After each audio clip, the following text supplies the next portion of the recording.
What's up, everybody? Welcome back to Talkin Dribble. I'm your host, Jakey, and we've got an electric episode for you today. Whether you're a long-time listener or just tuning in, you're in for a treat. And I'm your host, Benny. Man, do we have a loaded episode today. It's all about the NFL as we gear up for Superbowl 59. We'll break down everything you need to know before the big game.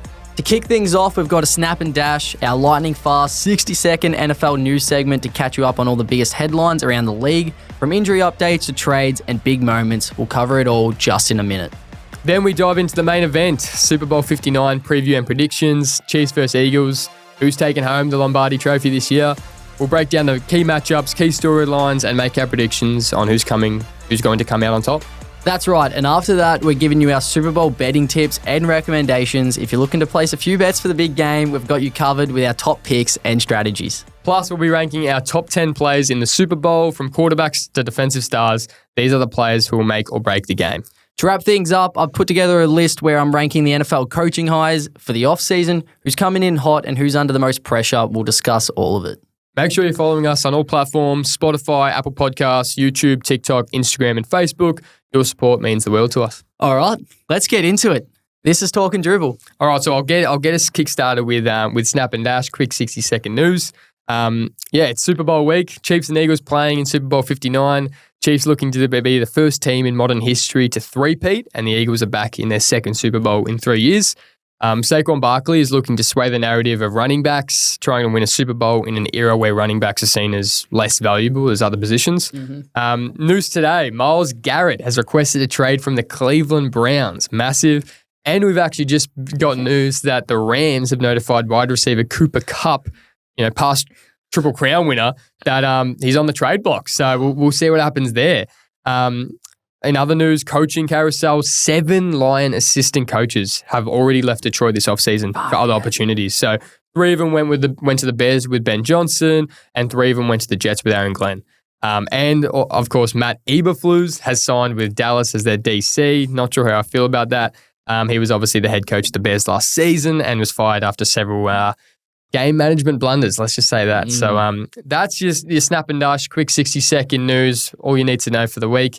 Let's get into it, man. 100%. So we got a big week ahead of us. Super Bowl, Chiefs v Eagles. It's here. It's massive. This is what we've been waiting for. This is all the 5 a.m. wake-ups with coffee in hand we've been waiting for. I'm so keen. It really is like, it's sad, but it's so good. It's like, you're not going to have NFL for another year, but this is the climax. This is the conclusion of such a great season. It hurt this Monday not waking up.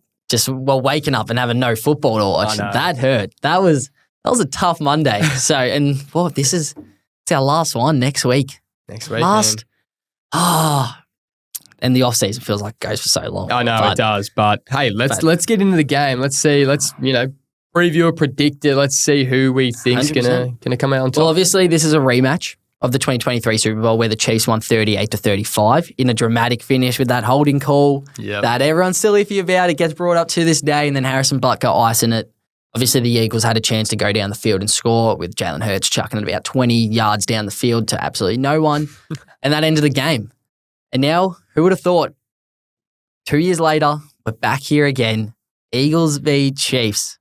Man, I'm so excited. Chiefs are looking to make history, do something that's never been done in this modern NFL era. And the Eagles are trying to, disrupt that. They're trying to rewrite the past, I guess. They're trying to correct their mistakes from 2 seasons ago, and I can't wait. It's just going to be so exciting. The storylines that come out of this game, it'll determine how we look at Patrick Mahomes as an all-time quarterback. Same with Andy Reid. He's making his 6th Super Bowl appearance, second only to Bill Belichick. Damn. And then same with Mahomes. He's on an historic run, now tied with John Elway for the second most Super Bowl appearances with 4, trailing Tom Brady, obviously. Yep. But so there's so much on the line. And then, look, Nick Sirianni and Jalen Hurts, this is massive for them. Jalen Hurts wins the Super Bowl.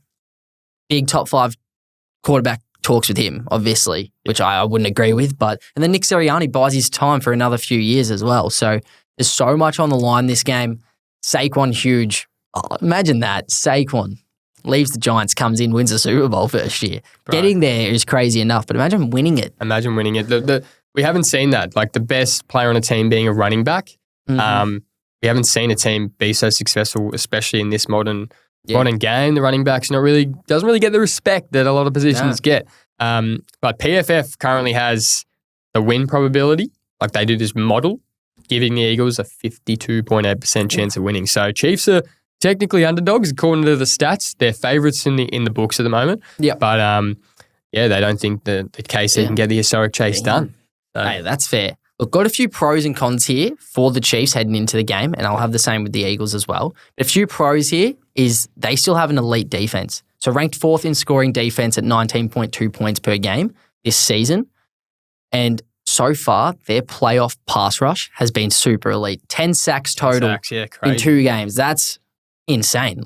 So they've got a lot going for them. And one thing offensively that they've been really sharp with, especially in the playoffs, is their yards after catch, which helps with players like Kelsey because we know he can find soft spots in the defense, and a speed start like Xavier Worthy and now Hollywood Brown on the outside as well. So that's their thing. 58% of their receiving yards come from yards after the catch, which is pretty insane, which you don't really picture that with the idea of Patrick Mahomes since he's been such a deep ball threat with Tyreek Hill and stuff. So their whole thing's changed so much, and that can be so difficult for defenses to react to. So they've got a few there, but then a few of their cons as well. Their offensive line concerns are huge, especially against this front 4 of the Lions. It's going to be a tough matchup for the Chiefs. How they're going to block those monsters coming, trying to get to Mahomes. That's the thing. He was sacked 36 times this season. That's the most in his career. So as well as his front 3 are elite, his tackles are a big issue. Yeah, particularly a left tackle. He's picked up 5 more sacks in the playoffs as well. Yep. That's probably where something kind of helps them because their front 3 is so good. Like their interior is elite. Jalen Carter may not have as big of an effect as he's had in previous games because they've got the blokes there to kind of handle him. So that's probably the only thing, but their tackles, if they get blitzed and stuff, they're in a bit of shambles, I think. Yeah. 100%. And their run defense has struggled as well, which is a bit of an issue when you're versing the best defense in the league. But yeah. And and when you're talking about run defense, you're versing the best running back. Yeah. In the league. Probably the best running back we have seen in a while. Like they allowed 134 rush yards to James Cook last week on 13 touches. That's not great. Yeah. When you consider, we saw what Saquon did to Washington's defense last week. Like he led the NFL with 2,005 rushing yards and has 5 postseason touchdowns. Yeah. Like, what are we doing here? It's really, you think that's just going to be a massive part on who wins this game. If Saquon can get in the outfield and find those gaps, Philly have a great shot to win it. Yeah. But if Chiefs can somehow negate Saquon just a little bit, it's almost like if he gets under 100 rushing, you'd think Chiefs are a great chance. Yep. If he gets over that, if he gets to the 150 plus, that means, Philly probably control time of possession.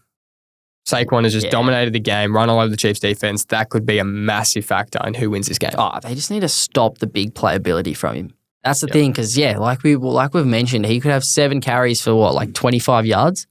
And then all of a sudden break off a 70-yard rushing touchdown. Yep. And then that's the ball game. That's just it. That's where they just break you apart. So he's not just going to pound it, and just 10 yards, 8 yards. He's going to have a big play.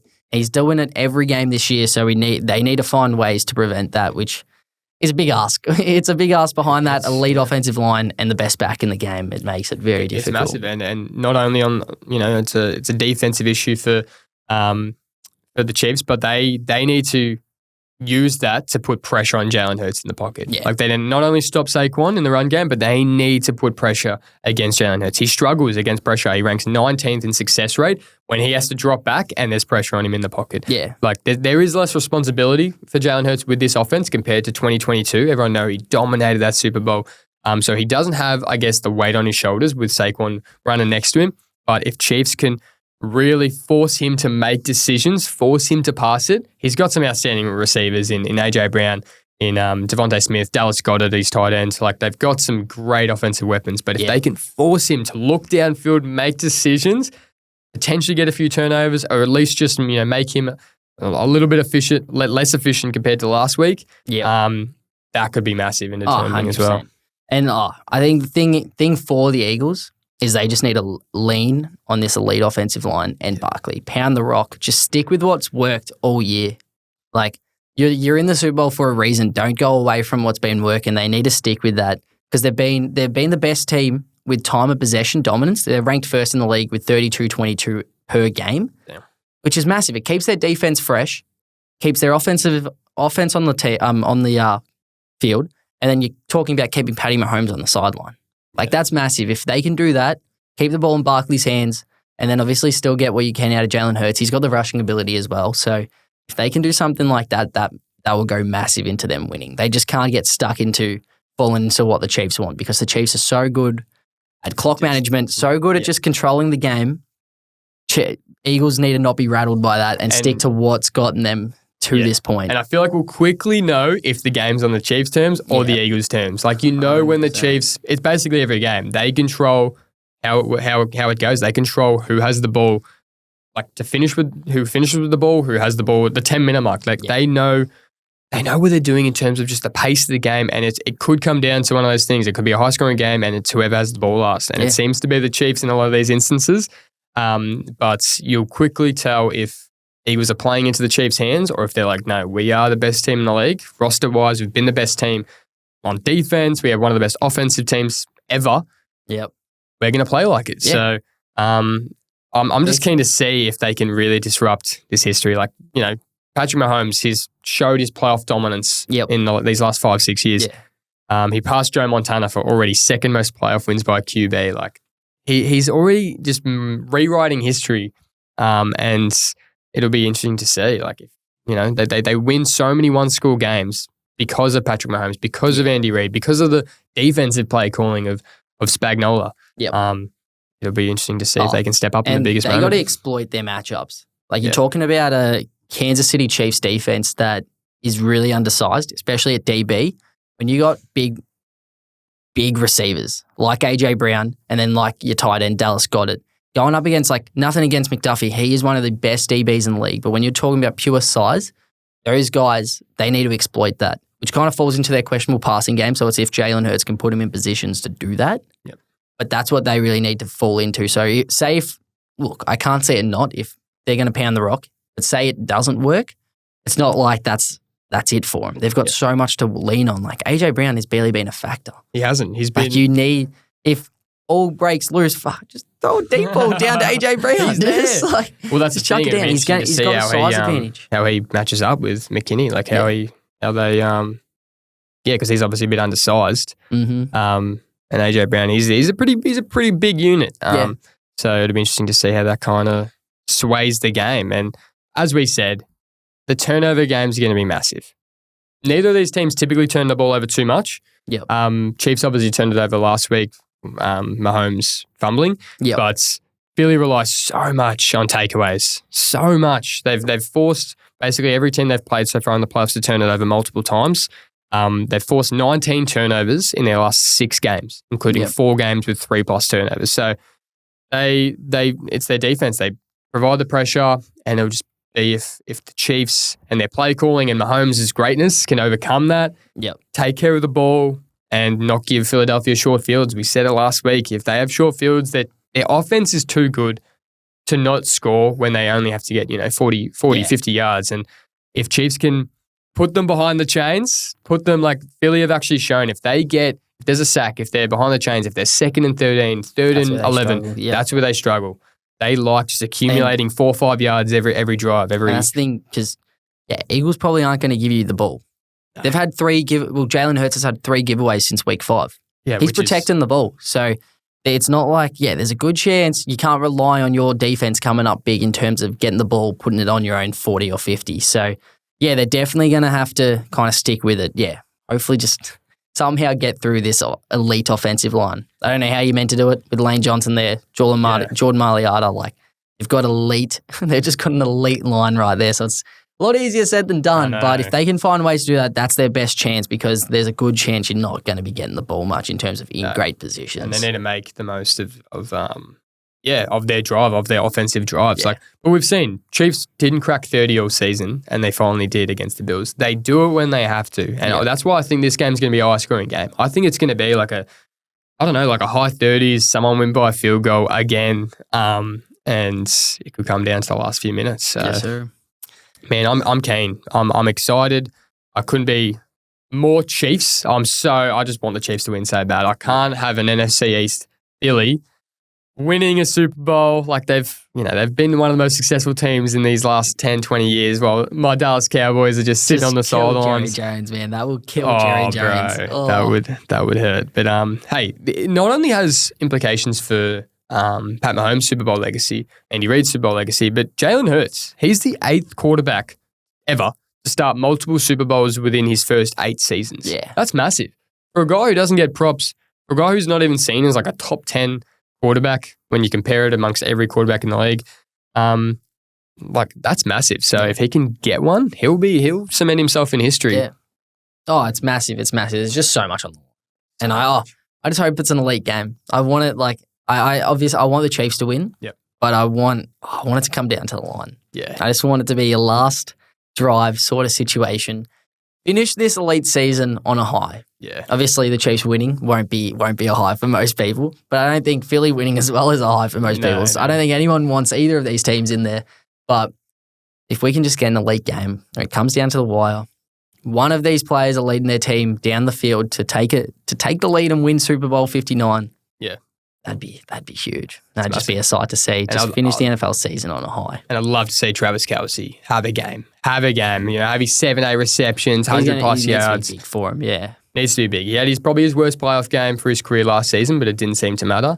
But he rarely has two bad games in a row. Yeah. We were talking about his 70+ receiving streak in the playoffs. But I actually want to talk about Travis Kelce. Oh, no. We've got a little side story. It's almost bigger than the Super Bowl. Probably the biggest storyline that isn't about football. Oh, no. Travis Kelce and Taylor Swift. Because let's be real. If the Chiefs win the Super Bowl, is there a chance Kelce drops on one knee and proposes to T Swizzle on the field? Shocking. I mean, think about it. The NFL has practically turned their couple into the Bachelor Super Bowl edition. Cameras are locked in on Taylor like every game. If Kelce wins, are we really going to be like surprised if he pulls the ring out? And let's not forget Travis Kelce. He's a showman. He's like in the new movie with Adam Sandler. Gilmore, yeah, Happy Gilmore too. The guy loves the big moment. He loves the spotlight. If anyone was going to turn the Super Bowl into his ultimate romantic gesture, right, it's Travis Kelce. It literally would be one of the best moments in history, or the worst. I don't know. But if he doesn't propose, Swifties, they'll probably lose their minds, I reckon. So, hey, I'm just saying. That's shocking. Bold call. That's shocking from you. T Swizzle, Travis Kelce. That is abysmal from proposal. You know that's poor from you. You know that's shocking. When I wrote in the notes, I was I'm so disappointed in myself. This is why so many people hate the Chiefs, man. This is the reason. Hey, I'm just saying, if it happens, I've called it here, all right? I've called it here. I've never been so disappointed in you.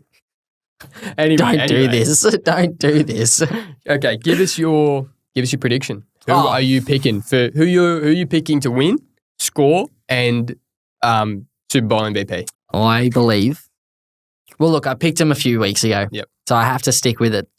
Before the Bills game, I said the Chiefs were going to beat the Bills, go to the Super Bowl, and they're going to cement their stamp on history and three-peat for the first time ever. So I'm sticking with the Chiefs. I'm not as confident now because this Eagles team just looks so elite, but I think they'll just get it done. Score 35-32. Ooh, okay. Chiefs up, win by a field goal again. Yep. Harrison Butker. Super Bowl MVP. Patrick Mahomes. I thought you were going to go Travis Kelce for a second. It'll be Mahomes. I don't even think he'll have to do much. If they win, they'll give him the MVP. Yeah. So Patty Mahomes for the Super Bowl MVP. I think you can just book that in if they win. It would be off the back of an elite, historic Mahomes Super Bowl performance. Mm-hmm. Hey, that's a good call. Prediction-wise, it's pretty hard to bet against the Chiefs when you're wearing a Chiefs jersey. So I've gone, Chiefs three-peat. They take it out this year. Super Bowl champions once again. Pat Mahomes will be in the GOAT discussions officially. Like he already is, but he'll be in the GOAT discussions with Tom Brady. Andy Reid could be seen as one of the best head coaches of all time. And I've got Chiefs winning 38-35. Oof. So very similar by a field goal. Same score as last time. As 2023, 38-35. I knew that. That's why I did it. I'm sure you did. And Super Bowl MVP, Patrick Mahomes. Man's going to have a blinder, I reckon. So, that's... Well, I've got, just to finish up the Super Bowl preview a bit, I've got just a couple of X factors. Okay. Just an X factor from each team that I think needs to play a big part if these teams want to get over the hump. So to start us off, for the Eagles, I think a massive one that they need to use, especially if the run game kind of stumbles a bit, is tight end Dallas Goedert. I knew you were going to say. Bro, last week, had 7 receptions on 8 targets for 85 yards, and now he's facing the Chiefs' defense that gave up the most receiving yards to tight ends this year. Because we talked about their undersized defense. Their linebackers aren't as quick. Nick Bolton's an elite linebacker, but he's not great in coverage. He needs to go off. Yeah. Especially if, say, AJ Brown doesn't get it going, because he does have McDuffie on him, as big as he is compared to him. McDuffie's an elite corner. Dallas Goedert needs to have a big game. Hurts needs to find him early, get him going, if they really want to make a stamp on this and kind of cement themselves with this offense and keep the ball away from the Chiefs. That's a good call. So I think that's a big one. Second one, so for the Chiefs, this is huge, and it all falls on a rookie's shoulder. Xavier Worthy led all players last game with 85 receiving yards on 7 targets, but stepped up big in the second half, became a crucial target, and he's just making plays happen. It's fair to say he's breaking out in the playoffs this year. He's had a better playoff run than he did all regular season. Yeah. Like, that hasn't been there, and he's performing so much better now.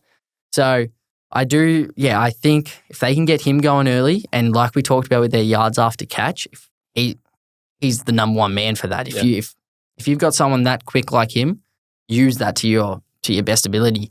So I think, and that's where Cooper DeJean, Quinton Mitchell, elite DBs, but they're not as fast as these guys. So if you can get him behind the sticks and move the ball from there, that's where he could be most useful, I think. So for me, Xavier Worthy, because Patty Mahomes is going to do what he does. You'd hope Travis Kelce shows up, but I think a big one for them is Xavier Worthy. If he can get it going, could change this whole offense. He's so electric. So electric. That's a good call, man. Love your work. So yeah, a few big ones there. Massive. Oh, I'm so keen. I'm buzzing. Buzzing. Should we move on to the Super Bowl? Our little betting recommendations. 100%. You can go first with these. So I've just put on little Super Bowl bet, little Jakey's bet that I chucked on Sportsbet yesterday. This is smash hit. I've just chucked on Chiefs to win, anytime touchdown scorer, Travis Kelce, Saquon Barkley. Yep. 1+ passing touchdown from Patty Mahomes and Jalen Hurts. Then Patrick Mahomes for 175 passing yards. Yeah, so I chucked that on. I think that's cemented. I can't see it not getting up.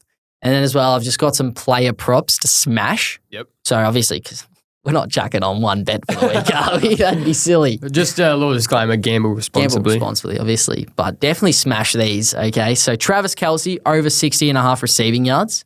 Dallas Goedert, over 52.5 receiving yards. Xavier Worthy, over 55.5 receiving yards. Okay. But then Devontae Smith, under 51.5 receiving yards. I just don't think he's going to be that big of a factor in this, especially when they're going to lean on the run game so much. When they do pass, I do think it'll be to their bigger targets like AJ Brown, like Dallas Goedert. They'll get them going more. So I think those are smash hits. Yeah, the only way that doesn't hit is if Devontae Smith goes for a massive drive, like if Jalen Hurts finds him in the outfield. And he's going to need a big play to get that done. Yeah, 100%. I love it. I don't have quite as many.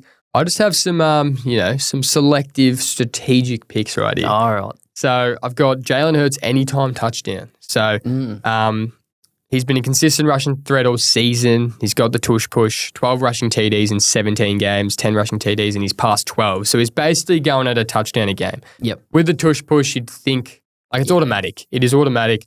They get near the red zone. He's getting that. Got big Chris Jones there though. You got big Chris Jones, but it's the tush push, man. Yeah. He got 3 rushing touchdowns in the Super Bowl against the Chiefs 2 seasons ago. So I think that's easy money. I got Patrick Mahomes over 36.5 pass attempts. Okay. It's a strong bet, all right? Yep. Chiefs are actually a pass-heavy offense. Even though Mahomes hasn't been like the Mahomes he's known to be, he's averaged 35 passes per game. This is the Super Bowl. They're going to eventually go Pat Mahomes reliant, get him throwing the ball. Even when you think they're going to run a rushing play to suck the clock late in the game, they go for these little passing options. They do so many RPOs like that, and Mahomes generally takes the passing option. So their run game hasn't been great. So I think I think that over 36.5 attempts, Mahomes shoe in. Yeah, I like it. And, I got a little Kareem Hunt. So everyone's riding on Kareem Hunt. I've got him under 11.5 rushing attempts. So under, he's not going over that. He had 17 carries against the Bills last week. He did. But that was an outlier. Like he's hasn't actually been the RB1 for Chiefs these last few since Pacheco's come back. Like he's like a baller. Like he's balling out when he gets the ball. But I think the Eagles defense is much stronger than these past run defenses they've played. They'll quickly close those gaps and they'll realise, well, mate, Kareem's not getting anywhere. I hope I'm wrong. I hope Kareem has an impact in the game somehow, but I think he won't go over those 11.5 rushing attempts. They won't be able to move the ball with this Eagles run defense. So do you think Pacheco will get the ball more then? I think Pacheco's it looks like he's pretty cooked right now. I think he's a chance to. I'm not sure. I don't know if he'll get more of the ball than Kareem Hunt's. Like it kind of depends on the day who's finding those gaps within the Eagles defense. But that's why I'm saying Mahomes is going to throw the ball a lot, and the Chiefs aren't going to run the ball as much because of Eagles run defense. So I think, I think that's a little bet there. So those are our bets right there. That's the bet.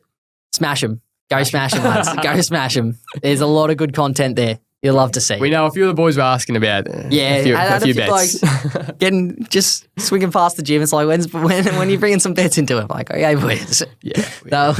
We'll give it our professional opinion.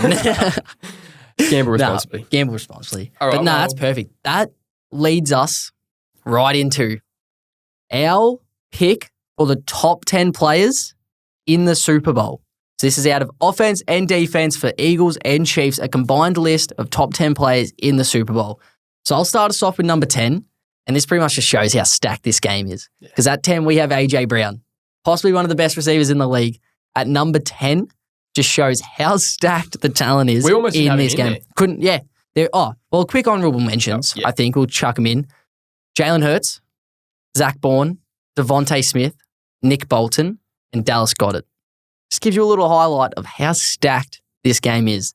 So A.J. Brown at 10.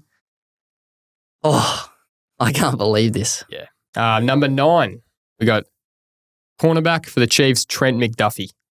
He's third, overall grade, third cornerback in the league, so third best quarterback in the league. He's 9th in coverage, 7th in pass rush for a cornerback. He's a top 3 cornerback in the league. He's undersized, but he's definitely a top 10 player in this game, and we got him at 9. 100%. Coming in at 8, got Travis Kelce, so possibly one of the best tight ends of all time.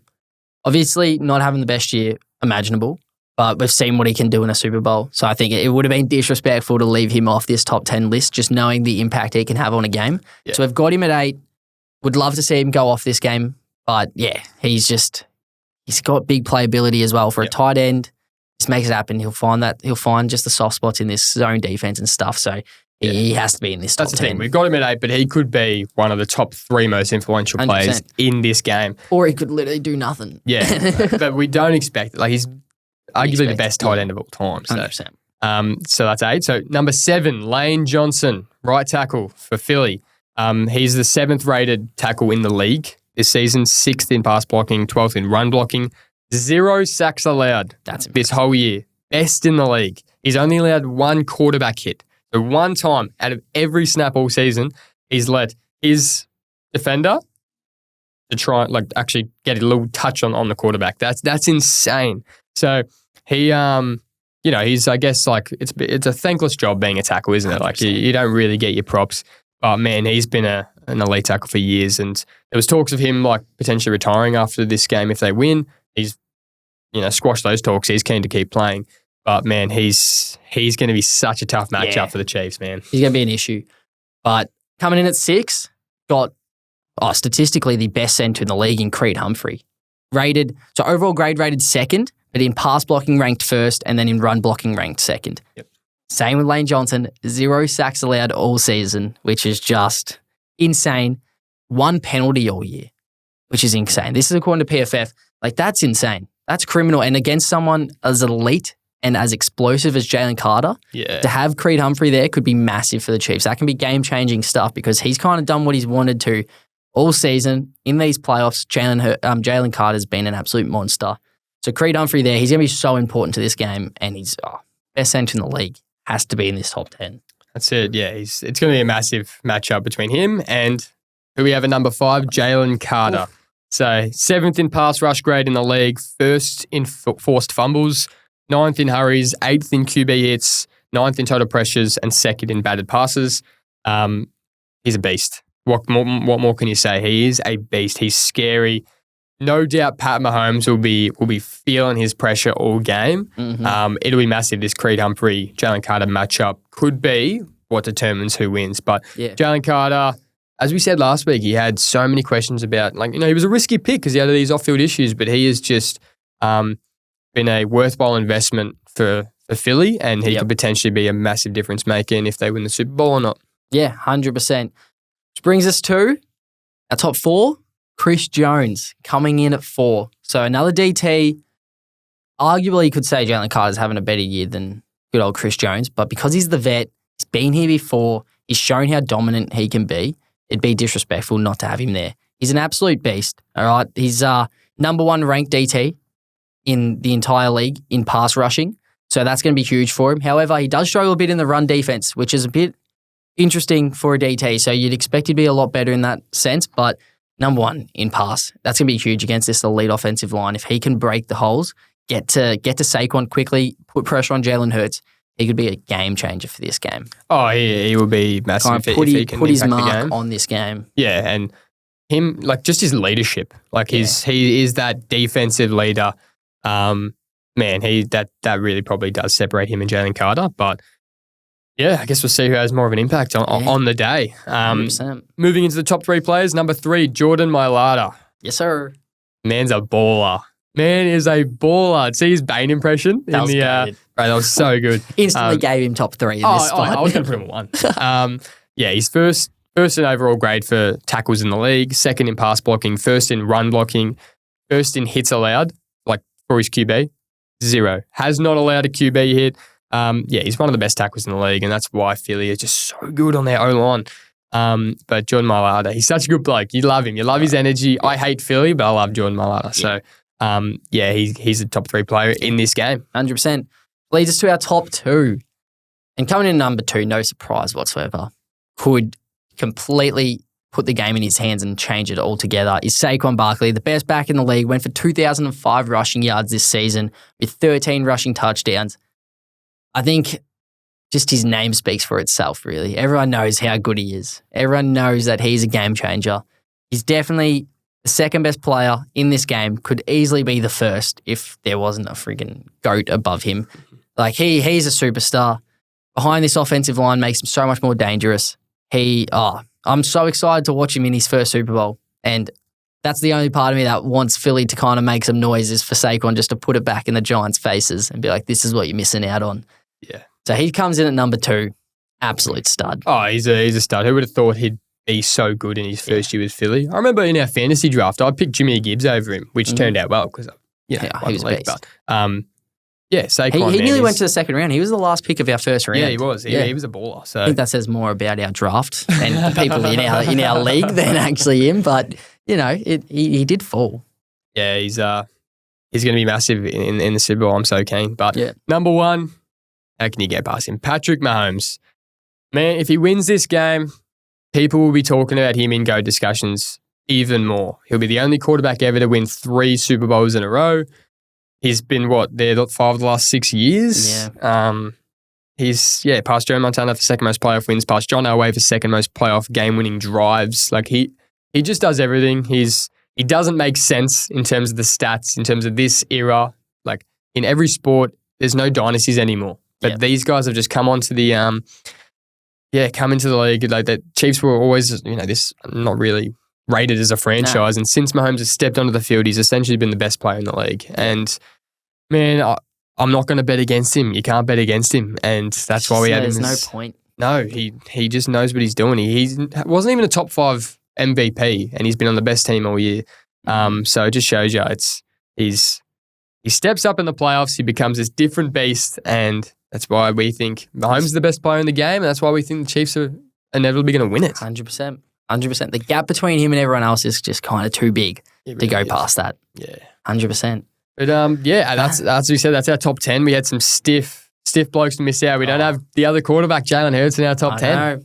Hey, hopefully he proves us wrong. I'd love to see him have a big game, but that's the thing. So let us know what you would change. Let us know if we missed out on someone because there is that much talent. It's so easy to go past someone. Even Pro Bowler Zach Bourne, he was on New Orleans special teams last year. Now he's elite. Bro, he's a beast. And that's what Philly do. They just make stuff happen. Yep. Harry Roseman knows what he's doing. It's insane. And Joe Tooney, is he? So he was on Patriots. He was on the Patriots a few years ago. So he's going for his 5th Super Bowl or 6th? I think it's his 6th. I'll be 6th. Joe Tooney, that's crazy. That's insane. Oh, right. Man. Just one dynasty to another. That's it. That pretty much sums up our whole Super Bowl preview, Super Bowl bets, Super Bowl players. To finish up on, there's been a lot of news, a lot of stuff happening in the offseason. So I thought I'd run you through just my top coaching hires for the offseason so far. So Benny doesn't know where I've ranked him at, so he's listening to him just like you are. So coming in at 7, we've just got the Saints there because they still have a vacant head coaching job, obviously fired Dennis Allen. There's no one to take that yet. Keen to see who that is. It's kind of mellowed out a bit. Not too sure who's coming in on there. But to get into it, coming in at 6 is your man, Brian Schottenheimer for the Dallas Cowboys. Bro, what are we doing? What are we doing? If there was a lower spot to put, I probably should have put the Saints above him. Just have a no one there. Great. Probably would have been better. Bro, I would have gotten stuck into you if you didn't have this guy at the bottom. There's no way you can't. He was our offensive coordinator and he didn't call the plays. Yeah. He didn't call the plays. Great start. It's great. He was highly sought after. Everyone was after him. He's in every coaching trade. Bro, I can't believe it. It's tough. No, that's a fair ranking. He's a glorified 6. He's a glorified bust. Yeah. That's what he's going to be. He won't be coaching. He won't. I think we said this last week. He won't be coaching. I reckon this will be his one and done. Holding place for Dion. Holding place for Braun. Yep, sir. Get him in there. Yes, sir. But that gives us to number 5. I was a bit higher on this guy until he had some questionable interviews. Liam Cohen for the Jacksonville Jaguars. Duval. So good. So bad. Oh, bro. So bad. I think it turns me off too much. He's like a coaching ick. He is. He is. He gives me that weird guy vibes from Instagram. He does. It's like he's trying to have Mike McDaniel vibes. But Billy, he looks like an older version that just doesn't come off as smoothly. No, it doesn't. It's like he's trying too hard to be this guy, but then is he like this? I don't know, but he obviously can. Obviously, he's an offensive genius because they were so after him and he did wonders for Tampa Bay. Baker was very sad to see him go, so he obviously knows what he's doing.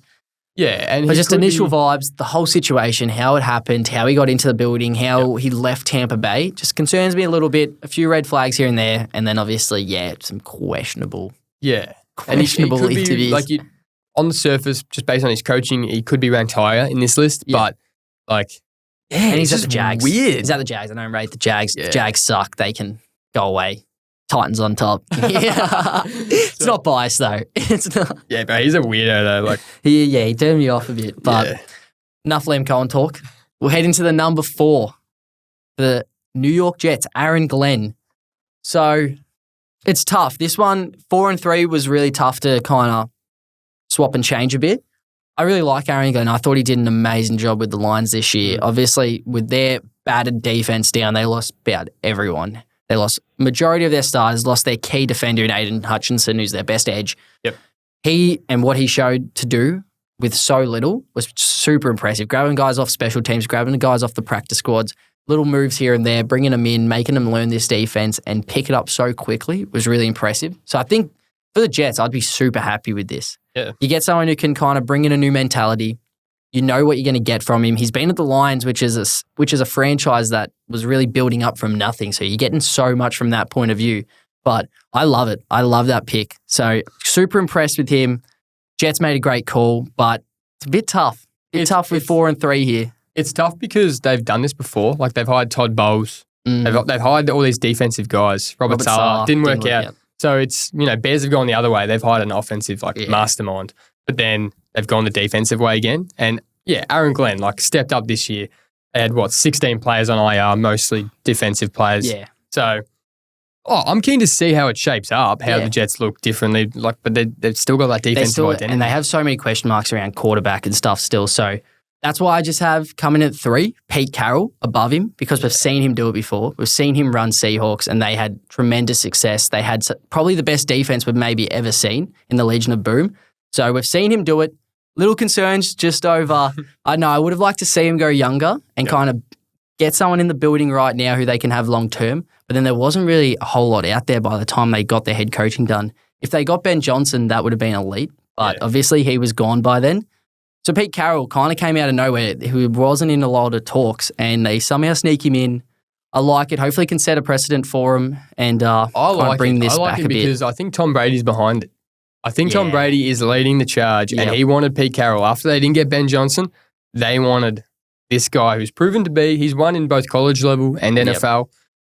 You love his energy. You love his energy. Like, I just want to see him mic'd up again, just running sideline to sidelines. Like, he's great. So it's good that Raiders have brought someone in who has proven that he can be a successful coach in the league. Yes, it might not be long term, but it could be this. It could lay the foundations for a successful future for the Raiders. 100%. This one was tough. The top 2 were difficult. Okay. I don't know. You might disagree with me a bit here. Yeah.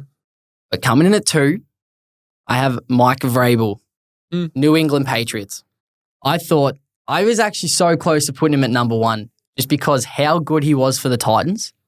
I was so sad to see him go. See him leave us and see what we've been left with now. Probably one of the worst mistakes we're going to make. Elite pickup for the Patriots. Yeah. Like, I think super underrated coach. He's shown he can do it. He's shown he can build a culture with a team. Because, like, he took the Titans. We're one of the worst franchises running around. We've never won a Super Bowl. And he built an identity for us. Teams play tough for him. That's the Patriot way. So they got a guy in the building. Obviously, last season it didn't really work out. I think he's a lot better. Yeah. I think he's definitely going to be he's better got than Jared Mayo. Yeah, Gerard Mayo, that was temporary. Obviously didn't work out. I think that it was kind of a holding place for Vrabel as well. They got their man. He could be great for Drake May as well. Just kind of build that identity a bit. I'm super keen for the Patriots. I think they're a sneaky playoff chance next year. Okay. Watch them get the right pieces around this. I know the AFC's stacked, but each year about 5 new playoff teams end up making it. Yeah. Injuries and stuff happen. Yeah. There's a lot of changes in the playoffs. So I wouldn't be surprised. See Braves and the Patriots go a big way. But he could have easily been number 1. Yeah, I'm keen to see because Vrabel, he's been in the building before. He played for the Patriots. He's an energy guy, culture guy. He's proven coach. It was so weird when he got fired. Yeah. Like it wasn't him. It was the roster. It was all these other things happening. They traded AJ Brown like the season before. We stitched him up. Stitched him up, and then I think it was just he probably just had enough and was like, "Look, get me out of this building." And our owner seems like a bit of a fruitcake as well. So they were always batting heads a bit. So, but I think pairing Vrabel, defensive coach, he's been there before with the Patriots, pairing it with this young QB, Drake May. Yeah, I'm excited to see what it looks like. But there's just one more that I am super excited to see, and that's Ben Johnson to the Chicago Bears. I strongly believe the Bears got their guy. They got their guy. Look, we've seen so many offensive coaches come in, and it's either been really smash hit like the Shanahans, like the McVays, or it's been really ordinary like Josh McDaniels, probably even say Mike McDaniels. Yep. They've struggled.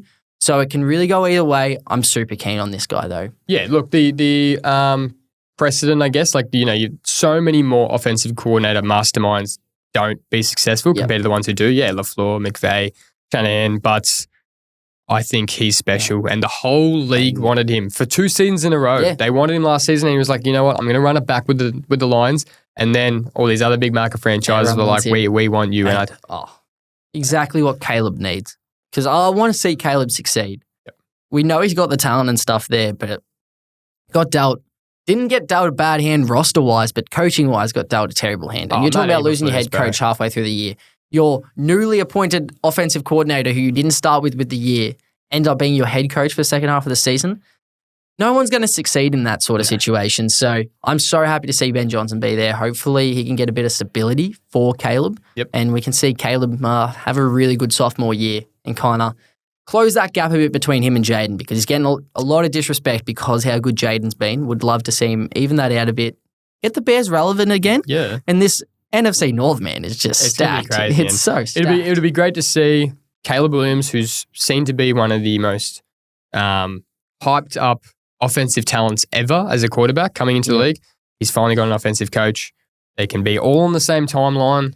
There's no pressure on them to be so successful so early, but they can build this franchise up, have that offensive identity because they've been such a defensive-led team for so long. They're your poor man's Pittsburgh Steelers. Like it's defense. And now it's great to have this offensive mastermind leading the charge. And he said he's going to build it around Caleb. 100%, which you have to. And you see with so many offensive coaches, they can fix an O-line in a season that defensive coaches can't do. Yeah. Tomlin hasn't been able to figure out that Pittsburgh O-line for years. No. McVay came into the Rams, fixed it up straight away. Shanahan comes in, fixed it up straight away. So it'd be so good to see Ben Johnson come in, fix this O-line up straight away, get Caleb some protection, and let him sit in the pocket a bit and just start throwing some dimes. He's asked about that. He said, we're going to really take a look at our personnel. And they obviously know that the offensive line's a big flaw and they're going to rebuild it from the ground up. So, hey, that's a great list, man. I think you just about nailed it. There wasn't too many. Yeah, just wish Schottenheimer could not be on the list. Yeah. Just move over there for a moment. Right. And just stay there. Imagine we had Prime. Bro, Prime would go straight to 1. I love that, man. That'll be next season. We'll be doing this. Be ranking the coaching highs. Prime. And we'll be saying Prime number one. Let it happen. To the Tennessee Titans. Oh, lovely work, man. Well, that sums up our Super Bowl preview. That's it. It's all in your hands now. Bloody hell. That's crazy, bro. Well, Monday. Yeah, next Monday we'll be watching it.